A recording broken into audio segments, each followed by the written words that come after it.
Working in the ER, you see everything, but some stories just stick with you. I found my father in a place that doesn't exist. He'd been dead for 10 years, but he was lying in a hospital bed, waiting for a surgery that would never come, completely unaware that he had already died. My name is Sarah Mitchell. 3 days ago, I made a discovery about my hospital that will destroy everything you believe about medical death and patient care. What I found in the place that shouldn't exist forced me to make the most impossible choice any daughter could face. I had to choose between keeping my father alive forever or killing him to set his soul free. This is the story of how I learned that some hospitals don't just treat patients, they collect them, and how I discovered that sometimes the most merciful thing you can do for someone you love is let them die. But I need to warn you, if you've ever lost someone in a hospital, what I'm about to tell you will make you question every medical death you've ever trusted. Because what I found proves that sometimes patients don't get better. They don't get worse. They just disappear. And no one asks where they went. Before I tell you about the night I found the 13th floor, you need to understand who I am and why my word matters. My name is Sarah Mitchell, and I'm an ER nurse at St. Mary's Hospital in Cleveland, Ohio. I've been working emergency medicine for 6 years. I've seen every kind of trauma, every type of medical emergency, every way a human being can fight for life, and every way they can lose that fight. St. Mary's Hospital has been serving Cleveland for over 100 years. It was built in 1920 as one of the most advanced medical facilities in the Midwest. The building is 13 stories tall, but if you look at the elevator buttons, you'll notice something strange. They go from the 12th floor directly to the 14th floor. There is no 13th floor button. When I started working at St. Mary's, I asked about this during my orientation. The supervisor told me that the 13th floor was used for storage and wasn't accessible to regular staff. When I asked why the elevator didn't have a button for it, she said it was an old building quirk, that many older buildings skip the 13th floor due to superstition. I accepted this explanation because it seemed reasonable. But over my 6 years at St. Mary's, I've noticed things that made me question that official story. Patients near death sometimes mention going upstairs to receive treatment. When we ask them what they mean, they can't explain it clearly, but they seem to believe there's another medical unit above us where they'll receive special care. Family members occasionally ask about visiting the 13th floor to see relatives who have died. When we tell them there is no 13th floor, they become confused and insist that their loved one mentioned being moved there. And sometimes, very rarely, staff members who have worked at St. Mary's for decades will mention the 13th floor in passing, then quickly change the subject when questioned. Last month, I decided to research the hospital's history more thoroughly. What I found in the Cleveland Public Library archives made me realize that the missing 13th floor wasn't just a building quirk. According to the original 1920 architectural plans, St. Mary's Hospital was designed with 13 floors. The 13th floor was designated as a specialized treatment unit for patients with unusual medical conditions requiring isolation and extended observation. The floor operated normally from 1920 until 1987. In 1987, according to a brief mention in the Cleveland Plain Dealer, the 13th floor was temporarily closed for renovations following an undisclosed incident. The article mentioned that several patients and staff members had been involved in what was described as a medical emergency requiring hospital administration review. But the floor was never reopened. According to hospital records I found through a contact in administration, the 13th floor has been officially sealed since 1987. The elevator was reprogrammed to skip that floor, and all access points were supposedly blocked. But here's what troubled me. The hospital's utility records show that electricity, water, and climate control are still being supplied to the 13th floor. For 36 years, St. Mary's Hospital has been paying to maintain a floor that's supposed to be empty and inaccessible. I became obsessed with understanding why. The answer came 3 weeks ago, during a night shift that started like any other, but ended with me discovering the most horrifying secret in medical history. Because the 13th floor isn't empty, it's full, and the patients up there have been waiting for discharge for decades. October 12th, 2023. It was a typical Thursday night in the ER. We'd had a steady stream of patients. Nothing too serious, mostly minor injuries and routine medical issues that couldn't wait until morning. Around 2:30 a.m., we received an elderly man named Robert Chen who'd been brought in by his daughter after experiencing chest pains at home. Mr. Chen was 83 years old, alert and responsive, but clearly frightened. As we were getting him settled and running tests, Mr. Chen grabbed my hand with surprising strength. "Nurse," he said urgently, "if something happens to me tonight, promise me you won't let them take me upstairs."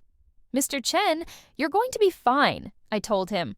"Your EKG looks good and your symptoms seem to be related to acid reflux, not your heart." "Promise me," he repeated. "I've heard about what happens on the 13th floor. Promise me you won't let them take me there." I felt a chill run down my spine. "Mr. Chen, there is no 13th floor. This hospital only goes up to the 14th floor." Mr. Chen looked at me with an expression of profound sadness. "That's what they want you to believe, but it's there. And once they take you there, you never come back down." Dr. Patricia Williams, our attending that night, overheard the conversation and came over to reassure Mr. Chen. "Sir, I can promise you that you're not going anywhere tonight except home to your family," she said kindly. "Your tests all look normal." But Mr. Chen wasn't comforted. "My brother-in-law died here 15 years ago. Heart attack, just like what I thought I was having tonight. The day before he died, he called my sister and told her he was being moved to a special unit on the 13th floor for advanced treatment." Dr. Williams and I exchanged glances. "Sir," Dr. Williams said gently, "sometimes patients who are very ill experience confusion or hallucinations. It's not uncommon for people to have unclear memories about their final days in the hospital." "He wasn't confused," Mr. Chen said firmly. He gave her specific details: room number, description of the nurses, even the view from his window. He said he could see the entire city from up there, higher than any other floor in the hospital. After Mr. Chen was discharged, his chest pains were indeed acid reflux. I couldn't stop thinking about what he'd said. I decided to do some informal research among the hospital staff. Over the next week, during my shifts, I casually asked older nurses and doctors about the 13th floor. Most of them responded the same way I had. There is no 13th floor. The building was designed to skip from 12 to 14, but 3 people responded differently. Nurse Margaret Foster, who'd been working at St. Mary's for 32 years, looked uncomfortable when I asked her about it. "Why are you asking about that?" she said nervously. "Just curious about the hospital's history." Margaret looked around to make sure no one was listening, then leaned closer to me. "Some things are better left alone, Sarah. Trust me on this." "But you do know about the 13th floor?" "I know enough to never ask questions about it again." The second person who reacted strangely was Dr. Harold Martinez, who'd been practicing at St. Mary's since the early 1990s. When I mentioned the 13th floor, his face went pale. "Who told you about that?" he asked. "A patient mentioned it. Is there something I should know?" Dr. Martinez was quiet for a long moment. "Sarah, in my 30 years of medicine, I've learned that some knowledge comes with a price. The 13th floor is knowledge that no one should pay for." "What does that mean?" "It means that if you're smart, you'll stop asking questions." The third person was Janet Morrison, a hospital maintenance worker who'd been at St. Mary's for over 20 years. When I asked her about the 13th floor, she surprised me by answering directly. "Oh, that floor is still active," she said matter-of-factly. "I do maintenance work up there sometimes." My heart started racing. "You do?" "Sure. Mostly electrical and plumbing. The climate control system needs regular attention." "What's on that floor?" Janet looked confused by my question. "Same as any other floor. Patient rooms, nurses' station, medical equipment." "Why?" "How do you get up there? The elevator doesn't have a button for the 13th floor." "Doesn't it?" Janet looked genuinely puzzled. "I always just press 13 and go up." "Janet, I've been working here for 6 years. There is no 13th floor button in any of the elevators." Janet stared at me for a moment, then said something that gave me chills. "Maybe you're not looking at the right time." That night, I decided to test Janet's cryptic statement. At exactly 3 a.m., during the quietest part of my shift, I walked to the main elevator bank and pressed the call button. When the elevator arrived, I looked at the panel of floor buttons. 12, 14, 15, no 13. I was about to give up when I noticed something strange. The digital clock above the elevator buttons showed exactly 3 a.m. As I watched, the display changed to 3:01 a.m. and suddenly there was a button marked 13 between the 12 and 14. I stared at it for a full minute, trying to process what I was seeing. The button looked exactly like all the others. Same size, same color, same font. But I was absolutely certain it hadn't been there 60 seconds earlier. My rational mind told me I was experiencing some kind of hallucination brought on by stress and lack of sleep. But my nursing instincts told me I was seeing something that had always been there, just not always visible. I reached out and pressed the button. The elevator doors closed, and I felt the familiar sensation of upward movement. But as the floors ticked by on the display, 8, 9, 10, 11, 12, I realized I was about to discover something that would change everything I thought I knew about death, hospitals, and the nature of healing itself. The elevator stopped, the doors opened, and I stepped into a nightmare that had been operating above my head for 36 years. When the elevator doors opened on the 13th floor, the first thing that hit me was the smell. It wasn't the familiar scent of modern hospital antiseptic that I knew from every other floor of St. Mary's. This was different. Older, more chemical, mixed with something I couldn't immediately identify, but that made my stomach turn. The second thing I noticed was the lighting. While the rest of St. Mary's had been upgraded to modern LED lighting over the years, the 13th floor was illuminated by harsh fluorescent tubes that cast everything in a sickly yellow-green glow. The third thing I noticed was the sound. Beeping. Constant, rhythmic beeping from dozens of patient monitors, but not in the coordinated patterns you'd expect from a functioning medical unit. These beeps were erratic, overlapping, creating a chaotic symphony of electronic alerts that should have had every nurse on the floor running to respond to emergencies. But there were no nurses running. In fact, as I stepped out of the elevator and looked around, I didn't see any staff at all. The layout of the 13th floor was similar to other patient floors in the hospital. A central nurses' station surrounded by patient rooms, with hallways extending in 4 directions. But everything looked wrong, outdated, as if I'd stepped back in time 30 years. The nurses' station was staffed, but the woman sitting behind it was wearing a nursing uniform I hadn't seen since nursing school textbooks. A traditional white dress with a cap, the kind that went out of style in the 1980s. She was writing in a paper chart, not typing on a computer, not updating an electronic medical record, but handwriting notes with a pen on actual paper. I approached the nurse's station, expecting her to look up and ask who I was, or what I was doing on the floor. But she didn't acknowledge my presence at all. "Excuse me," I said. No response. "Excuse me," I repeated, louder this time. The nurse continued writing as if I weren't there. I walked around to the other side of the nurse's station and positioned myself directly in her line of sight. "Can you hear me?" She looked up from her chart, but her eyes passed right through me as if I were invisible. Then she returned to her writing. That's when I realized something was very wrong with this place. I decided to explore the patient rooms to understand what kind of medical unit this was. The first room I entered was labeled 1301. Inside was an elderly man lying in a hospital bed, connected to monitoring equipment that looked like it belonged in a medical museum. The machines were functioning. His heart rate was displaying on an ancient-looking monitor, and an IV drip was slowly delivering fluid through tubing that appeared to be much older than current medical standards. But the man wasn't moving. He wasn't breathing in the way living patients breathe. His chest rose and fell in a mechanical pattern that seemed artificial, forced. I approached his bedside and looked at his chart. The patient's name was listed as Edward Morrison. Admitted October 15, 1987. Diagnosis: acute myocardial infarction. Treatment: pending cardiac catheterization. I checked the date on my phone, October 12, 2023. This patient had been pending the same treatment for 36 years. I checked his pulse. Nothing. No heartbeat, no circulation, but the monitors continued to display what appeared to be normal vital signs. I moved to the next room. Room 11302 contained a middle-aged woman. Her chart read, Dorothy Chen, admitted March 3, 1993. Diagnosis: breast cancer metastasis. Treatment: pending oncology consultation. 30 years of pending consultation. Room after room, I found the same pattern. Patients who had been admitted decades ago, all waiting for treatments that never came, all displaying vital signs that couldn't be real because their bodies showed no signs of life. But it was room 1347 that destroyed my world. When I opened the door and saw the patient inside, I felt like I'd been punched in the stomach. It was my father, David Mitchell, admitted September 18, 2013.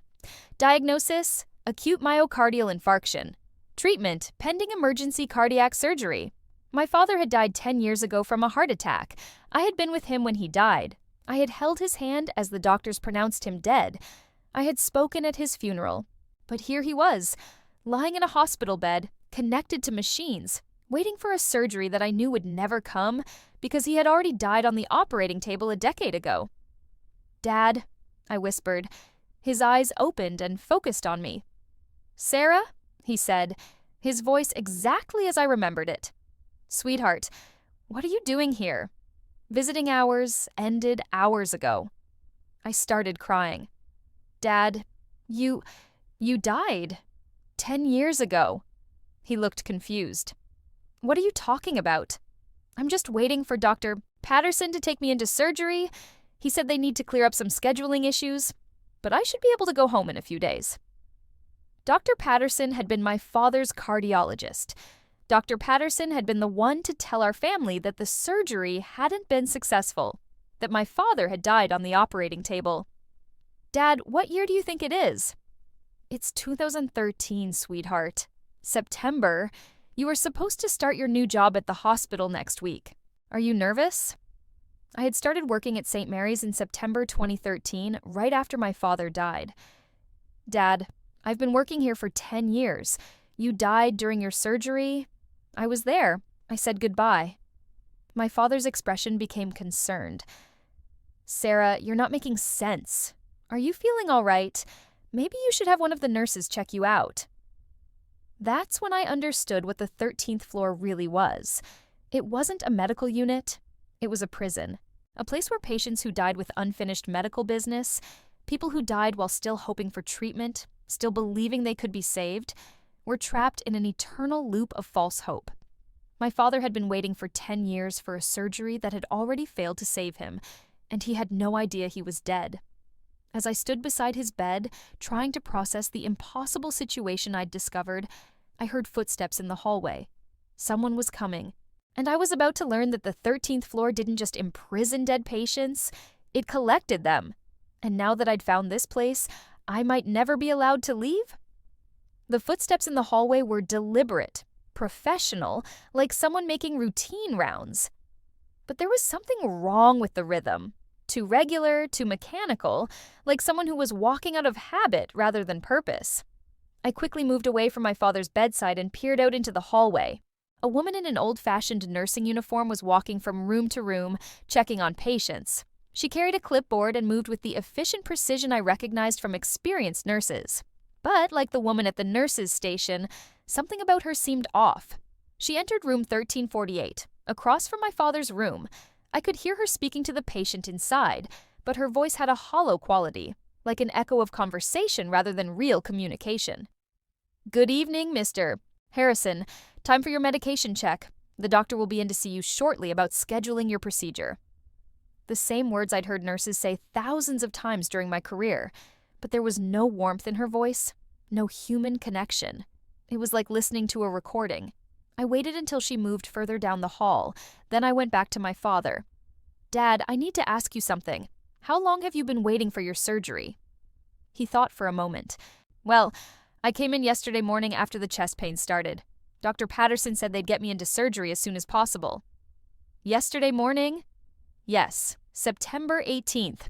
It's the 19th now, isn't it?" Every day was September 19th, 2013 for my father. He was trapped in an eternal loop, reliving the same 24 hours over and over, always waiting for a surgery that would never come. "Dad, do you ever see other patients here? Do you talk to them?" "Sometimes. There's an elderly man next door who's waiting for heart surgery, too. Been here about as long as I have. And there's a woman down the hall who's waiting for some kind of cancer treatment." I realized that all the patients on this floor were aware of each other, but none of them were aware of how long they'd actually been here. Time had stopped for them on the day they died, and they were all stuck in that final day, endlessly waiting for treatments that would never come. I needed to understand how this was possible. I left my father's room and began exploring the rest of the floor more systematically. I found a break room for the nursing staff, and inside, I discovered something that made my blood run cold. There was a bulletin board covered with staff schedules, patient care plans, and hospital notices. But all the dates were from 1987 to the present. 36 years of documentation showing continuous operation of the 13th floor. According to these records, the 13th floor had never been closed. I found patient admission logs that showed hundreds of people had been brought to this floor over the decades. All of them had died in the hospital. All of them had been moved here after their deaths. But why? I found the answer in a file cabinet marked Administrative Protocols. Inside was a folder labeled Patient Retention Program, Confidential. The documents inside explained everything. St. Mary's Hospital had been collecting the souls of patients who died with strong emotional attachments to life, particularly those who died while still hoping for medical treatment. The hospital had discovered that these souls could be harvested and contained, creating a source of spiritual energy that could be used to power the hospital's operations. According to the documents, the spiritual energy generated by hope, desperation, and the will to live was incredibly powerful. Patients who died while still believing they could be saved produced the strongest energy signatures. The 13th floor was designed to maintain these patients in a state of eternal hope, constantly expecting treatment that would never come, generating endless spiritual energy for the hospital to harvest. The more I read, the more horrified I became. The hospital had been doing this for over a century. The 13th floor was just the most recent version of a system that had been operating since St. Mary's was built in 1920. Thousands of patients had been trapped in this spiritual prison, their souls harvested to power a hospital that presented itself as a place of healing. But the worst discovery was yet to come. In the bottom of the file cabinet, I found a folder labeled Current Acquisitions. See, inside was a list of recent patients who had died at St. Mary's and been selected for transfer to the 13th floor. The list included their names, dates of death, and spiritual energy ratings. My father's name was on the list. David Mitchell, September 18, 2013, high spiritual energy, strong attachment to family, excellent candidate for retention. Below his name were dozens of others, patients I remembered from my years working at St. Mary's, people I had cared for, people I had watched die, people whose families I had comforted. They were all here, trapped on the 13th floor, being used as spiritual batteries for the hospital that claimed to heal them.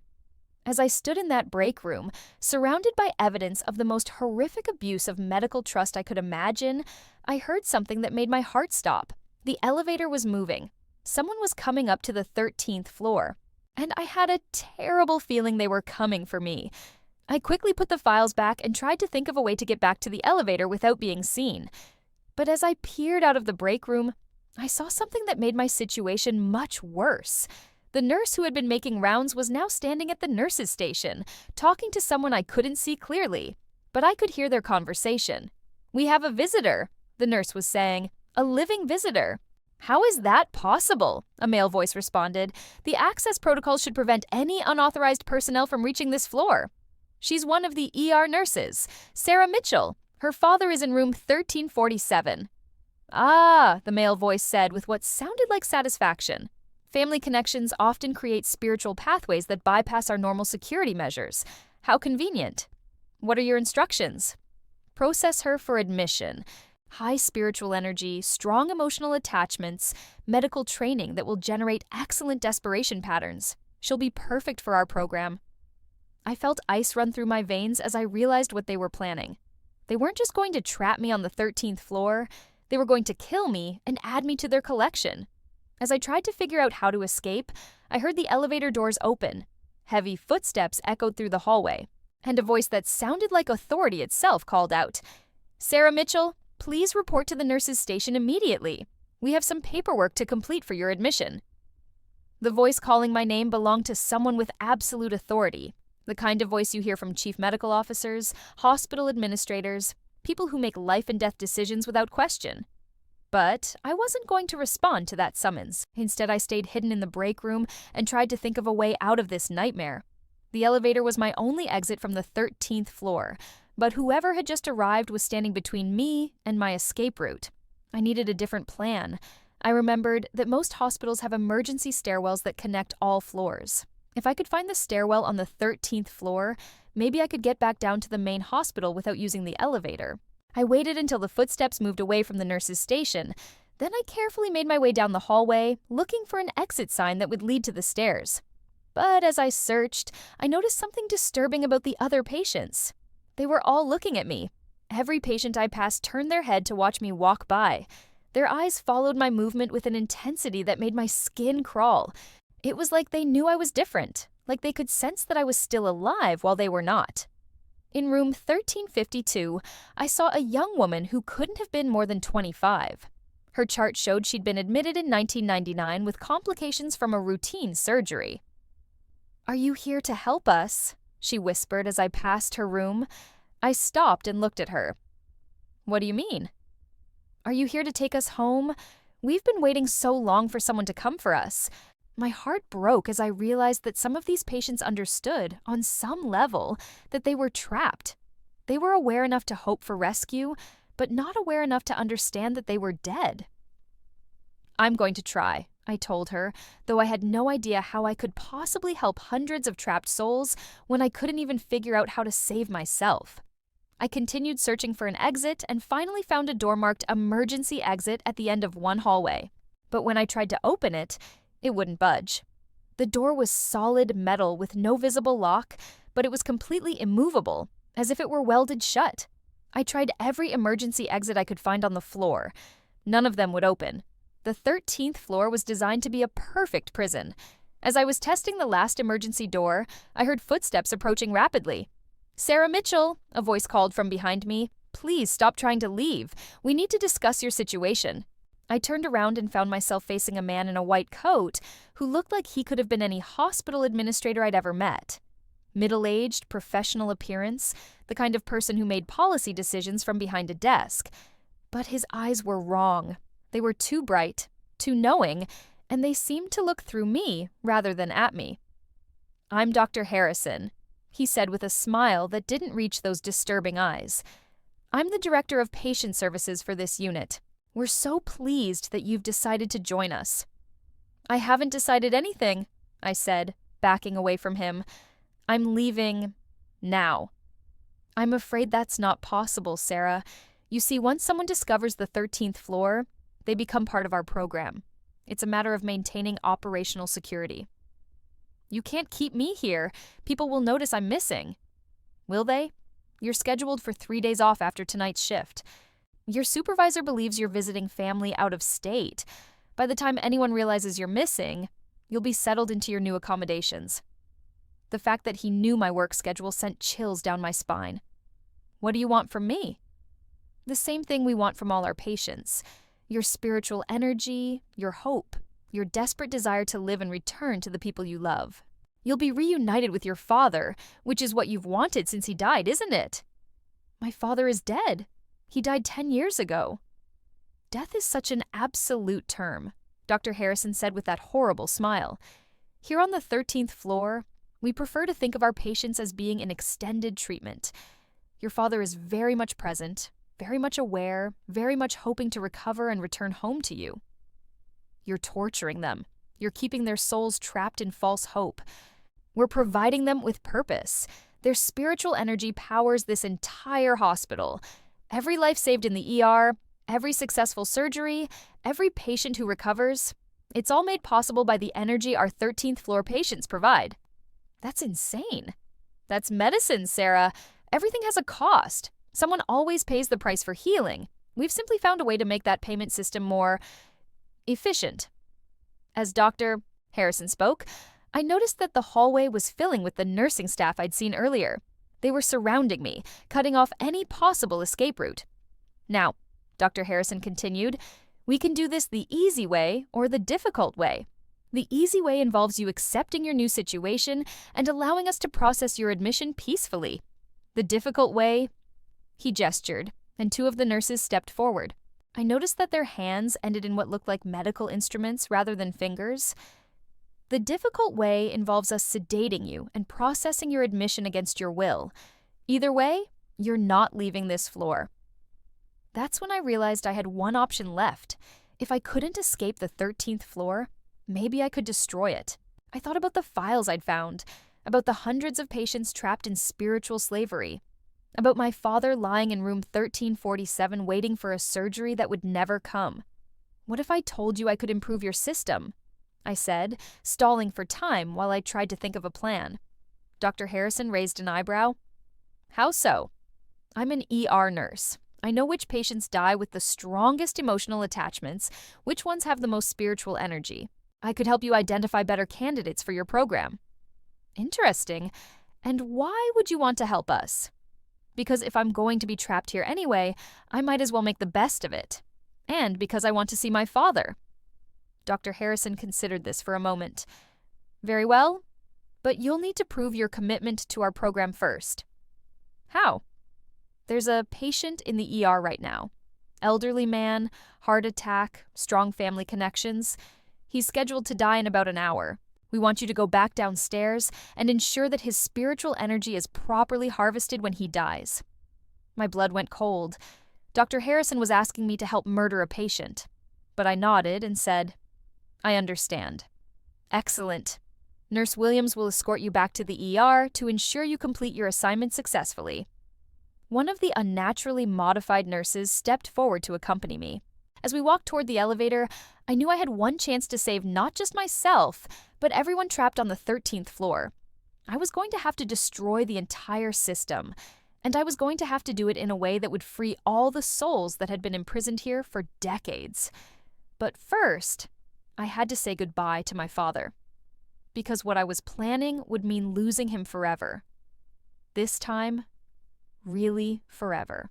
As Nurse Williams escorted me back toward the elevator, I told her I needed to check on my father one more time before leaving the floor. Dr. Harrison said I could see him. I lied. Just for a minute. Nurse Williams nodded mechanically and accompanied me to room 1347. My father was exactly as I'd left him, lying in bed, connected to machines, waiting for a surgery that would never come. Sarah, he said when he saw me, I was worried about you. The nurses said you had to leave for a while. Dad, I said, sitting down beside his bed and taking his hand, I need to tell you something important. His hand felt real, warm, exactly as I remembered from when he was alive. But I knew it was an illusion, a cruel trick designed to keep him trapped in eternal hope. What is it, sweetheart? I love you. I've always loved you. And I need you to know that you were the best father anyone could have asked for. He squeezed my hand. I love you too, Sarah. But why are you talking like this? I'm going to be fine. Dr. Patterson said the surgery should fix everything. I looked into his eyes, trying to memorize every detail of his face, knowing this would be the last time I would ever see him. Dad, I need you to listen to me very carefully. You're not waiting for surgery. You already had the surgery, and it didn't work. You died 10 years ago. His expression became confused, concerned. Sarah, that doesn't make sense. You died on September 18th, 2013. I was there. I held your hand as you died. But somehow this place has kept part of you trapped, making you believe you're still waiting for treatment. That's impossible. Dad, look around this room. Really look. Do you recognize any of this medical equipment? Have you seen nurses using machines like this in the past few years? For the first time since I'd found him, my father really looked at his surroundings. I could see confusion and dawning realization in his eyes. This equipment, it looks old, outdated. Because it is old. This entire floor is trapped in the past, and you're trapped with it. Nurse Williams stepped forward. That's enough. We need to go. But I ignored her and continued talking to my father. Dad, I'm going to do something that will set you free. It's going to mean saying goodbye forever, but it will let you find real peace instead of being trapped in this endless waiting. Sarah, I don't understand. I know, but I need you to trust me. When the time comes, I need you to let go. Don't fight to stay here. Let yourself move on to whatever comes next. Nurse Williams grabbed my arm. Time to go. I kissed my father's forehead. I'll see you again someday, Dad. But not here. Somewhere better. As Nurse Williams pulled me away from his bedside, I could see confusion and fear in my father's eyes. But I also saw something else. The beginning of understanding. The elevator ride down to the ER felt like a descent into hell. I was being escorted by a supernatural creature to help murder a patient and harvest his soul. But I had a plan. When we reached the ER, Nurse Williams positioned herself where she could watch me work. Dr. Harrison had told her to ensure I completed my assignment successfully. The patient they wanted me to help kill was Robert Chen, the same elderly man who had warned me about the 13th floor just weeks earlier. The irony was devastating. Mr. Chen had tried to warn me about this place, and now I was being forced to help them capture his soul. But instead of following Dr. Harrison's instructions, I was going to do everything in my power to save Mr. Chen and destroy the 13th floor's ability to harvest spiritual energy. I approached Mr. Chen's bedside. He was unconscious, his condition critical but stable. "Mr. Chen," I whispered. "Can you hear me?" His eyes fluttered open. "Nurse. Sarah?" "Mr. Chen, you were right about the 13th floor. I found it, and I found out what they do to patients who die here." Fear flashed in his eyes. "Don't let them take me." "I won't. But I need your help. I need you to fight. Stay alive long enough for me to stop them." I checked his monitors and saw that his condition was deteriorating rapidly. In normal circumstances, I would have called for the doctor immediately. But these weren't normal circumstances. Instead, I made a decision that went against everything I'd been trained to do as a nurse. I was going to lie about Mr. Chen's condition to buy time. "Nurse Williams," I called out, "his vitals are stabilizing. It looks like he's going to pull through." Nurse Williams moved closer to check the monitors herself. But her supernatural nature meant she couldn't actually read the equipment. She could only observe and report what I told her. "Dr. Harrison will be disappointed," she said in that hollow voice. "This patient was specifically selected for harvesting. Tell Dr. Harrison that I'll identify a better candidate, someone with stronger spiritual energy." While Nurse Williams went to make her report, I had a few minutes to implement my real plan. I'd realized that the 13th floor's power came from the spiritual energy of trapped souls, but that energy had to be stored and channeled somehow. There had to be a central system that could be disrupted. During my exploration of the 13th floor, I'd noticed that all the patient rooms had unusual electrical connections, cables and conduits that didn't match standard hospital infrastructure. Those connections had to be part of the spiritual energy harvesting system. If I could overload that system, maybe I could free all the trapped souls at once. I quickly accessed the hospital's maintenance computer system using my employee login. As an ER nurse, I had access to basic building systems for emergency situations. I found the electrical schematics for the 13th floor. Just as I'd suspected, there was a massive power grid connected to every patient room on that floor. The system was designed to collect, store, and redistribute spiritual energy throughout the hospital. But it also had a weakness. If the system received too much power at once, it would overload and shut down. And I knew exactly how to make that happen. Every hospital has emergency generators that can provide massive amounts of electrical power in case of outages. If I could redirect that power into the 13th floor's spiritual harvesting system, it would overload the entire network. I accessed the generator controls and began rerouting power. Just as I was completing the power redirection, Nurse Williams returned. "Dr. Harrison wants to speak with you immediately," she said. "Almost finished here," I replied, making the final connections on my computer. "Now," Nurse Williams said, and this time her voice carried supernatural authority that was impossible to ignore. I felt compelled to follow her back to the elevator, but as we rode up to the 13th floor, I knew my plan was already in motion. In approximately 10 minutes, every emergency generator in St. Mary's Hospital would dump its full power load into the spiritual harvesting system. The overload would either free every trapped soul on the 13th floor, or it would destroy the entire building. Either way, the nightmare would end. When the elevator doors opened on the 13th floor, Dr. Harrison was waiting for us. "I understand Mr. Chen survived his crisis," he said with cold displeasure. "His spiritual energy signature wasn't as strong as you thought," I lied. "I can find you better candidates." "I'm sure you can. But first, let's complete your admission process." Dr. Harrison gestured toward a room I hadn't seen before, an office with medical equipment that looked like it was designed for surgical procedures. "The admission process involves a minor medical procedure," he explained. We need to install a spiritual energy monitoring device. It's completely painless, and it will allow you to move freely throughout the hospital while still contributing to our energy collection system. I realized he was planning to surgically modify me to become part of their harvesting network. What if I refuse? Then we'll perform the procedure without your consent. The end result will be the same.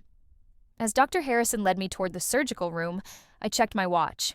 8 minutes until the power overload. I had to stall. Before we do this, I said, I want to understand how the system works. If I'm going to be part of it, I should know what I'm contributing to. Dr. Harrison smiled with what looked like professional pride. Of course, knowledge will make you a more effective participant. He led me to a control room I hadn't seen during my earlier exploration. It was filled with monitors showing spiritual energy readings from every patient on the floor. Each patient generates spiritual energy based on their emotional state, he explained. Hope produces the most powerful energy, followed by desperation, love, and fear. We've learned to maintain our patients in a perfect balance of these emotions to maximize their output. On the monitors, I could see energy readings for hundreds of patients, including my father. His energy signature was labeled High Output Hope Generator.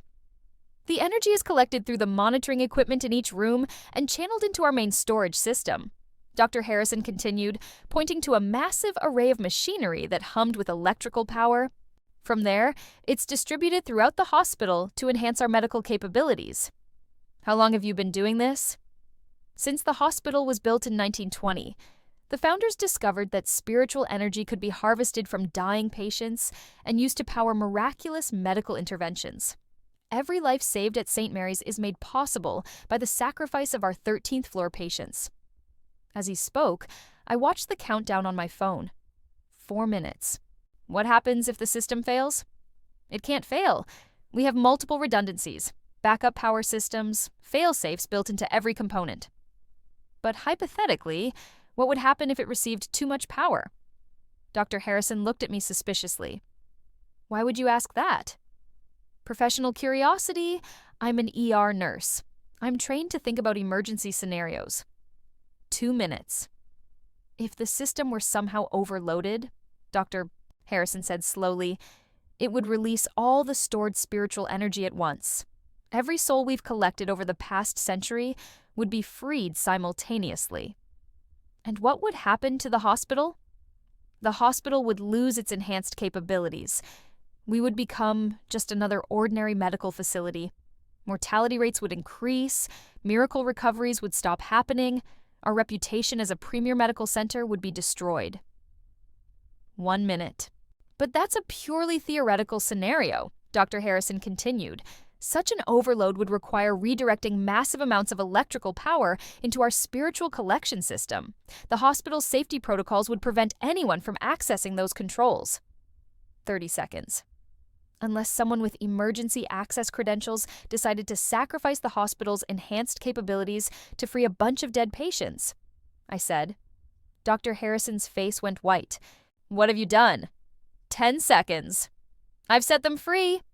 The overload hit exactly on schedule. Every light on the 13th floor blazed with impossible brightness.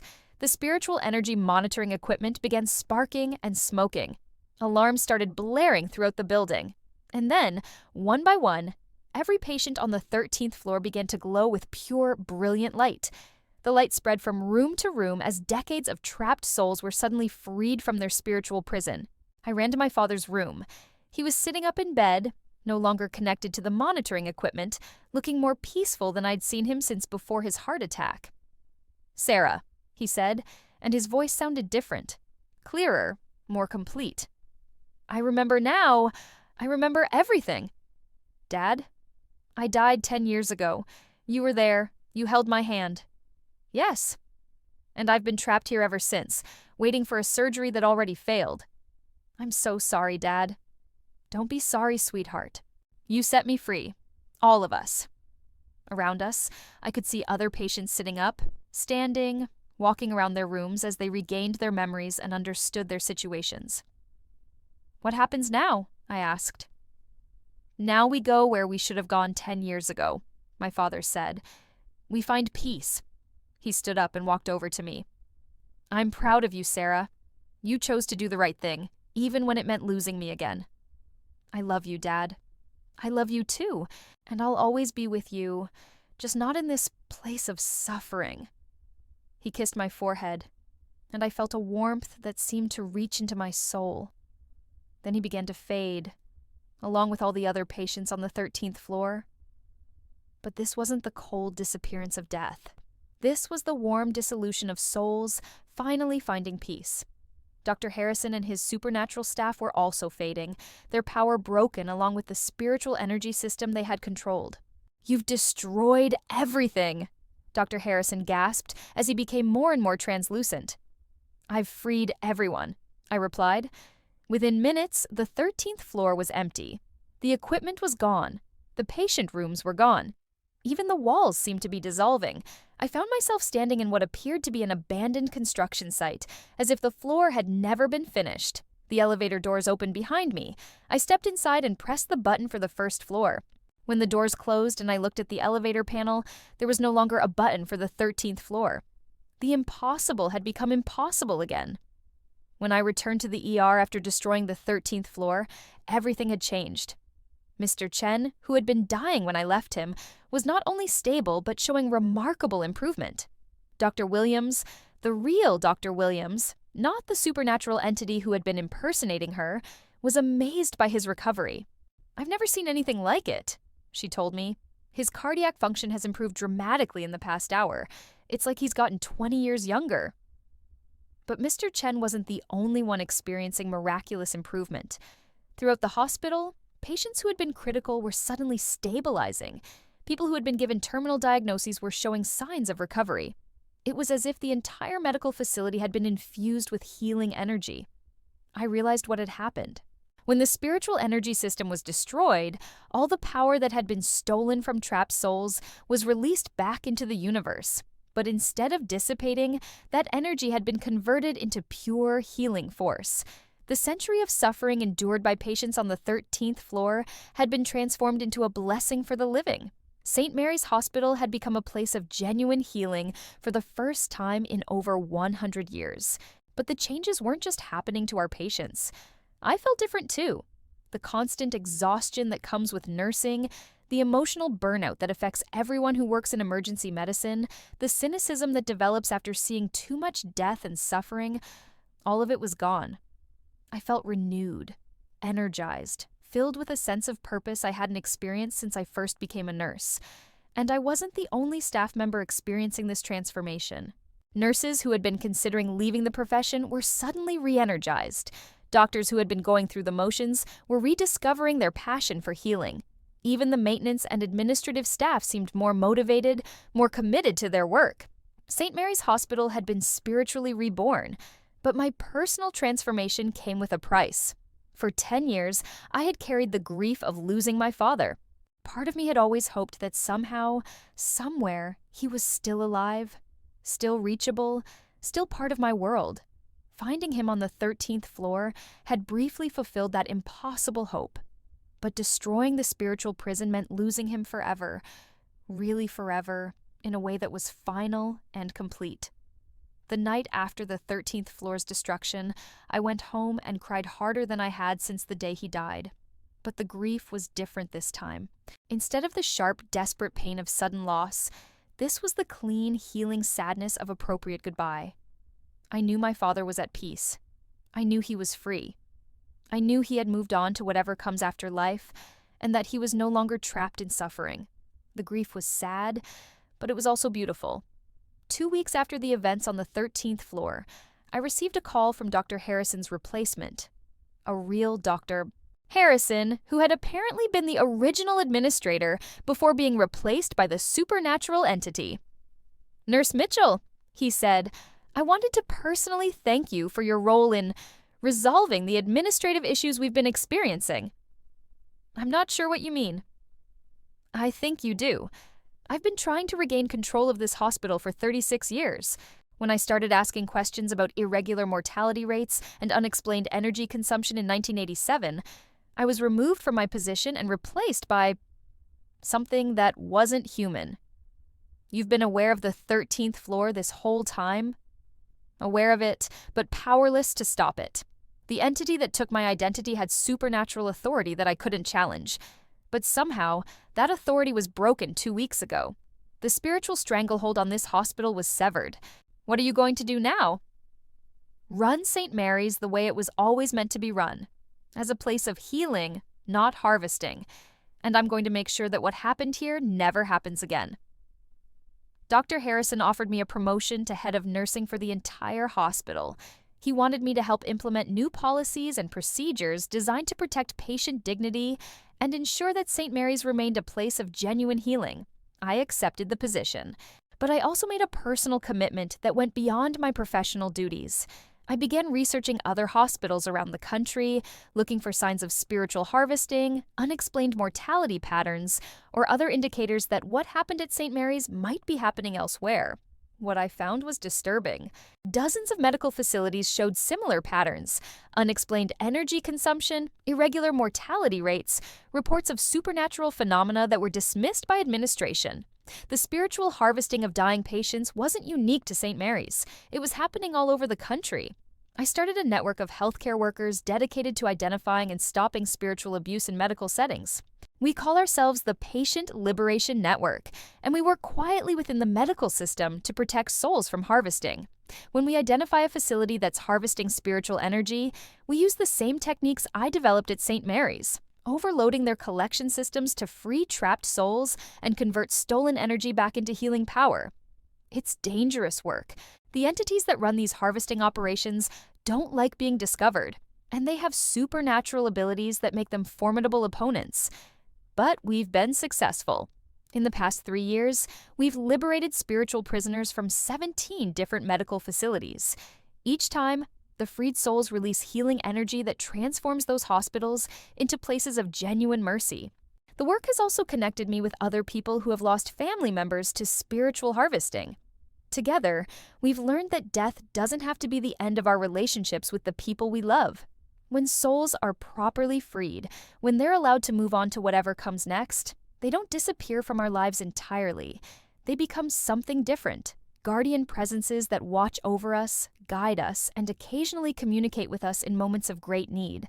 I feel my father's presence regularly now, not as a trapped soul waiting for surgery, but as a loving guardian who has found peace and wants to help me find mine. He doesn't appear to me visually, and he doesn't speak in words I can hear. But I feel his guidance when I'm making difficult decisions. I sense his approval when I help free other trapped souls. I experience his love as a constant, warm presence that reminds me I'm never truly alone. Last month, I received a letter from Mr. Chen, who had made a complete recovery from his heart attack. "Nurse Mitchell," he wrote, "I wanted to thank you for saving my life, but also for something much more important. The night I warned you about the 13th floor, I was terrified that my brother-in-law's soul was trapped somewhere in that hospital. But the day after you worked your late shift, I had the most vivid dream. My brother-in-law appeared to me, looking peaceful and healthy, and told me he was finally free. He thanked me for trying to warn others about the 13th floor, and he told me to tell you that all the families are grateful for what you did." Mr. Chen's letter reminded me that the work I do isn't just about freeing trapped souls. It's about healing the families who have been left behind, giving them the peace that comes with knowing their loved ones are truly at rest. Every hospital should be a place of healing, hope, and genuine mercy. Every patient who dies in a medical facility should be allowed to move on to whatever comes next, not trapped in eternal suffering to power someone else's agenda. Every family that loses someone in a hospital should be able to grieve appropriately, knowing their loved one found peace. That's the mission that drives me every day. St. Mary's Hospital is now one of the most respected medical facilities in the country. Our patient outcomes are exceptional. Our staff satisfaction is the highest in our region. And families consistently report that we provide compassionate, dignified care during the most difficult moments of their lives. We've become what every hospital should be, a place where miracles happen because of skill, compassion, and dedication, not because of stolen spiritual energy. But my work isn't finished. There are still hospitals out there that harvest souls. There are still families grieving loved ones who haven't found peace. There are still supernatural entities posing as medical administrators, collecting spiritual energy from desperate patients. If you've ever lost someone in a hospital, if you've ever felt like something wasn't right about their death, if you've ever wondered whether their soul found peace, trust those instincts.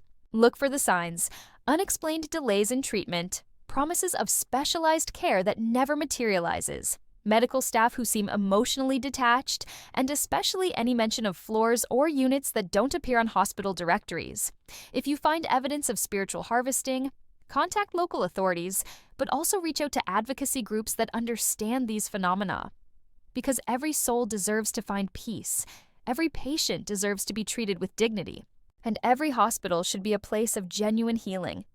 My father found peace when I destroyed the 13th floor, but he also found purpose. He helps guide me in my work to free other trapped souls, to protect other families from the horror of spiritual harvesting. In a way, our relationship didn't end when he died. It just transformed into something deeper, more meaningful, more connected to the fundamental purpose of healing. That's what death should be. Not an ending, but a transformation. Not a trap, but a doorway. Not a source of power for others, but a return to peace for the soul. If you work in healthcare, remember that you hold sacred trust. The power to heal is also the power to harm. The authority to comfort the dying is also the ability to exploit their vulnerability. Choose healing. Choose mercy. Choose to let souls find peace. Because sometimes the most important thing a healthcare provider can do is simply let go. Let go of power. Let go of control. Let go of the desire to extend life beyond its natural conclusion. And trust that death, when it comes naturally and peacefully, is not a failure. It's a completion.